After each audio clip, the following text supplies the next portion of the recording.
Donc on a décidé que le thème c'est Haïti, nous là.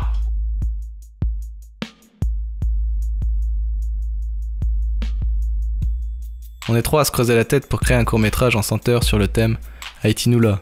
On s'est vite aperçu qu'en Mauricie, là où cela devient ceci, il en pleut pas beaucoup des Haïtiens. Alors dès la première nuit, on n'a pas chômé. Bière sur bière, café sur café, on a fouillé le web à la recherche d'inspiration. C'est curieux Haïti, avant que ta terre tremble, on t'avait presque oublié. Puis on a été inondé d'images, de vidéos de ta destruction et de ton désespoir. Pourtant, il suffit de fouiner un peu pour s'apercevoir que ton peuple est riche en culture, en histoire, en paysage, en personnages. Avec 4712 minutes au chrono, on n'a pas encore trouvé d'Haïtiens à Shawinigan. Oh oui, j'oubliais. Comme tous les autres peuples du monde, les Haïtiens ont des citations remplies de sagesse qui font partie de leur patrimoine culturel. En voici une que j'aime bien. Mais ensemble, Chai Palou. Chai Palou, ça veut dire l'union fait la force.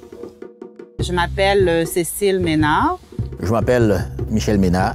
Moi, mon nom, c'est Jean-Jacques Carré. Je m'appelle Nicole Desrosiers-Carré. Je m'appelle Claude Bélisère. Je m'appelle Vonette Cadet.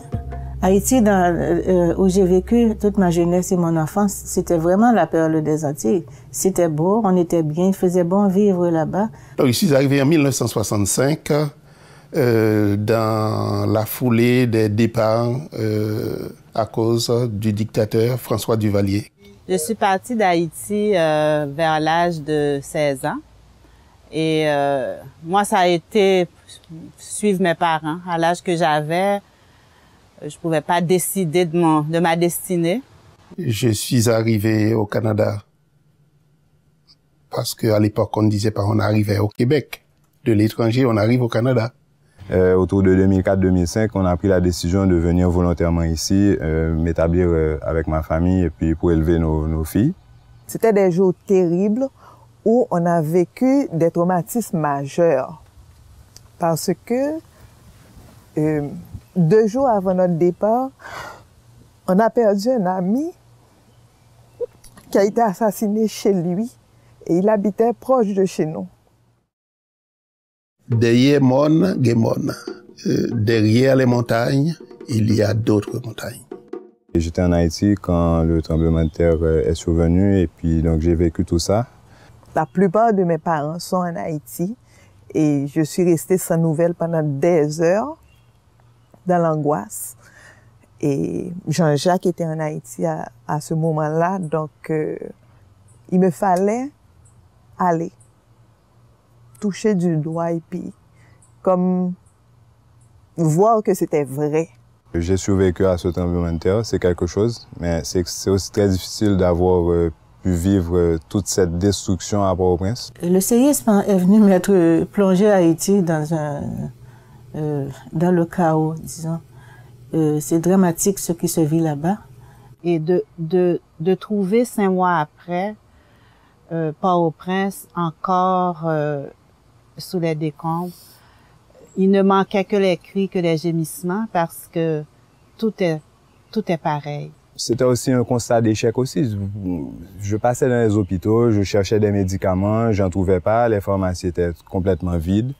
Les hôpitaux, quand ils n'étaient pas brisés, étaient, disons, dysfonctionnels parce que soit ils n'avaient pas assez de matériel ou que le personnel était débordé. Donc finalement, après peut-être 4-5 jours, j'ai pris la décision de revenir. Sak nan kèyam, c'est couteau konel. Ce qui est dans le cœur de l'igname, seul le couteau est habilité à le savoir. Et dans mon plan de retraite, j'avais prévu de mettre beaucoup de temps pour Haïti, sauf que je ne savais pas que le chantier allait être aussi imposant. Pour ça que le message aussi, c'est de dire à la communauté internationale, Haïti, a besoin d'aide. Haïti a besoin que les gens soient là. C'est pour ça qu'on apprécie aussi de savoir que, justement, le projet dont vous parlez, nous là,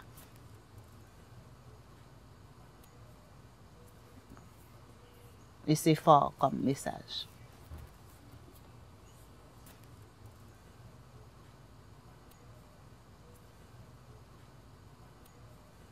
Mais on s'en sortira. Parce que sinon, ce serait le désespoir. Et nous sommes condamnés à l'espoir.